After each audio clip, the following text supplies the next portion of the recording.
A B C একটা ত্রিভুজ। এই এ কোণের ভিতরে দেওয়া আছে x + y, সি কোণের ভিতরে দেওয়া আছে x - y।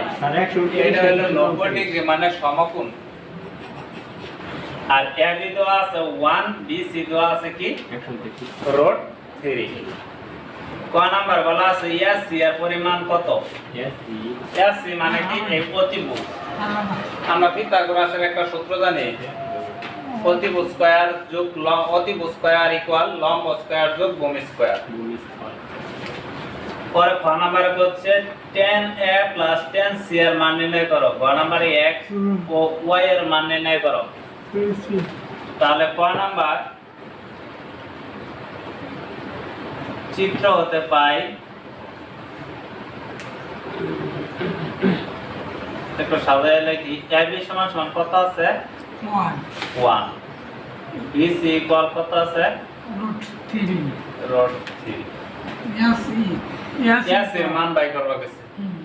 তাহলে s এর মান যদি বাই করি তাহলে লিখি ত্রিভুজ abc এই ত্রিভুজে পিথাগোরাসের একটা সমকোণী ত্রিভুজের পিথাগোরাসের একটা সূত্র জানি, অতিভুজ স্কয়ার। অতিভুজ মানে কি? ac না? অতিভুজ স্কয়ার ইকুয়াল লম্ব স্কয়ার। লম্ব কি আছে? ab। তাহলে লম্ব স্কয়ার যোগ ভূমি স্কয়ার। ভূমি কি? bc না? ab এর মান কত দেওয়া আছে? 1, তার স্কয়ার প্লাস bc এর মান কত দেওয়া আছে? √3 তার স্কয়ার। 1 এর উপরে স্কয়ার থাকলে 1 ই হয়। আর রুটের উপরে যদি স্কয়ার থাকে রুটের স্কয়ার এর জায়গা তাহলে কি থাকবে? 3। 3 আর 1 কত? 4। আমরা জানি এই পাশে স্কয়ার ওই পাশে গেলে কি হয়? রুট। তাহলে 4 এর উপরে রুট। 4 এর রুট করলে কত পাওয়া যায়? 2। এটাই आंसर। सारे वीडियो ক নাম্বার প্রশ্ন কইছে tan a + tan c এর মান নির্ণয় করো। তাহলে দেওয়া আছে চিত্র থেকে পাই ab = কত? 1। bc = কত পাইছি? √3। তাহলে প্রদত্ত রাশি লেখো। প্রদত্ত রাশি কি হবে? tan a + tan c। যখন tan এর কাজ করব তখন আবার লম্ব এটা যার যেকোনের কাজ করব তার বিপরীত দাও হলো লম্ব। tan এর সূত্র কি? tan এর লম্ব বাই ভূমি। ভূমি। লম্ব কি আছে? bc আর ভূমি কি আছে? ab। কারণ সবচেয়ে বড়টা তো অতিভুজ প্লাস tan c। যখন এই কোণের কাজ করব লম্ব হবে এটা। তাহলে tan এর সূত্র আবার কি? লম্ব বাই ভূমি। ab by bc। bc এর মান কত দেওয়া আছে? উদ্দীপকে পাইছি √3। ab এর মান কত? 1। ab এর মান হলো 1, bc এর মান হলো √3। এটা লসাগু করো। লসাগু হলো √3। 1 দা √3 এর ভাগ করলে √3, √3 দা √3 এর গুণ করলে √3 তার উপরে স্কয়ার প্লাস √3 এর জায়গায় তাহলে কি থাকবে? 1। রুটের উপরে স্কয়ার থাকলে কাটা যায় তাহলে 3 + 1 বাই নিচে হলো √3। 3 আর 1 যোগ করলে কত হয়? 4/√3। এটা आंसर তো दोन যায়। এরকে দিয়ে দিন রিলেশন করলাম। এটাই आंसर। নাম্বারের প্রশ্নে বলা আছে x y এর মান নির্ণয় করো। তাহলে দেওয়া আছে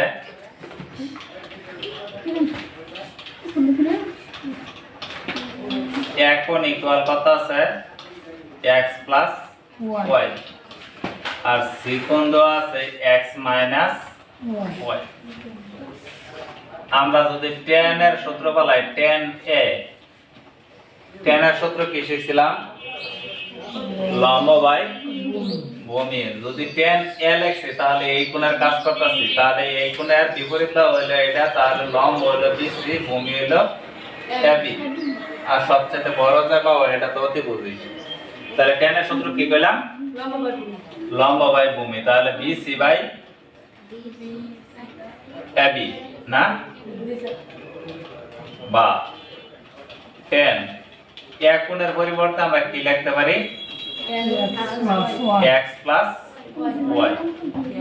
BC এর মান কত রুট 3, AB এর মান হলো কত 1। তাহলে লেখো tan x plus y root 3, নিচে 1 লেখার দরকার নাই। tan এর রুট 3 কত ডিগ্রির মান? তো বইয়ের মধ্যে দেখো tan এর রুট 3 কত ডিগ্রির মান? tan এর রুট 3 মান হবে 60 degree. 60 degree, tan 60 degree equal আমরা জানি রুট 3। ও এবার tan বাদ দাও, তাহলে x প্লাস y ইকুয়াল কত পেলাম 60 ডিগ্রি। এটা হলো 1 নং সমীকরণ। আবার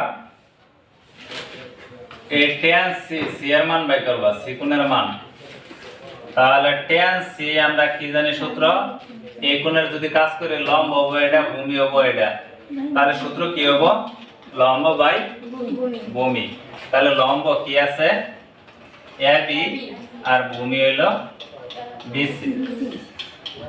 tan c এর পরিবর্তে c কোণের পরিবর্তে আমরা কি লিখতে পারবো x মাইনাস y। AB এর মান কত 1 আর BC এর মান হলো রুট 3। 1 বাই রুট 3 tan এর কত ডিগ্রির মান দেখো 30 ডিগ্রি। তাহলে লেখো tan 30 ডিগ্রি। ও এবার tan বাদ দাও, তাহলে x মাইনাস y ইকুয়াল কত পেলাম 30। এটা হলো 2 নং সমীকরণ। 1 নং 2 নং যোগ করো। 1 নং 2 নং যোগ করি। 1 নং যোগ 2 নং। 1 নং এ কি আছে x প্লাস y ইকুয়াল কত 60 ডিগ্রি। আর 2 নং আছে x মাইনাস y ইকুয়াল কত 30 ডিগ্রি। যদি যোগ করে এটা হলো যোগের প্লাসের y, এটা হলো মাইনাসের y, তাহলে x একটা আর একটা কত হলো 2টা। 60 আর 30 যোগ করো কত হয় 90। 2 এই পাশে হলো গুণের ওই পাশে গেলে কি হবে ভাগে না, 2 দ্বারা ভাগ করো কত হয় 45 না। এটা একটা आंसर। x এর মান পাই যাচ্ছে। এখন বাই করব y এর মান। x এর মান 1 নং সমীকরণে বসাই। x এর মান কই বসাই 1 নং এ বসাই। 1 নং কি আছে x প্লাস y। তাহলে x না লেখা লিখব কত 45 প্লাস y, কারণ 1 নং এ বসাইতেছি। x না লিখে কত লিখলাম 45 ইকুয়াল কত আছে 60। 45 এই পাশে হলো যোগের ওই পাশে গেলে কি হবে মাইনাস। যদি 60 থেকে 45 বাদ দেই তাহলে কত থাকবে 15 ডিগ্রি। এটা आंसर। x এর মান বাই করবা কইছে, তাহলে দুইটা आंसर হলো x এর মান এবং y এর মান।